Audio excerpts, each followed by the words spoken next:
যখন ক্লাস 6-এ পড়ি তখন একদিন মায়ের কাছে বান্ধবীর সাথে ঘুরতে যাওয়ার জন্য বায়না ধরেছিলাম। মা কিছুতেই যেতে দিচ্ছিল না। তখন বলেছিলাম, আমার স্বাধীনতা কোথায় মা? তখন হেসে বলেছিল, এই বয়সে কিসের স্বাধীনতা, বিয়ের পর স্বাধীনতা আসবে। বিয়ের পর স্বামীও বাপের বাড়িতেও ঠিক মতো যেতে দেয় না। স্বামীকেও বললাম, আমার স্বাধীনতা কোথায় গো? স্বামী বলল, বিয়ের আগে কত কিছুই তো করেছ, এখন এসব করলে মানুষ কি বলবে? এখন বেশি ঘুরে বেড়ানো ভালো না, বাচ্চা কাচ্চা মানুষ করো, তারপর ওই বয়সে যে যা করো দেখা যাবে।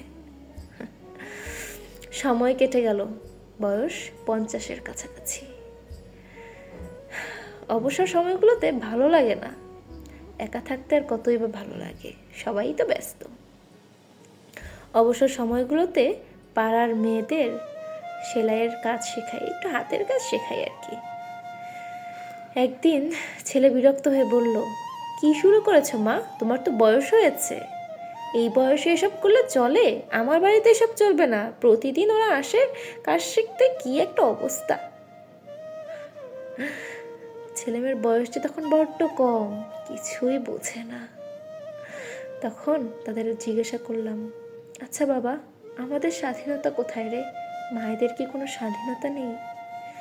ছেলে হেসে বলল, এই বয়সে তোমার আবার স্বাধীনতা মা? কি যে বলো, এই বয়সে এসব করলে মানুষ কি বলবে বলো? তোমার বয়স হয়েছে, সারাদিন বিশ্রাম নেবে।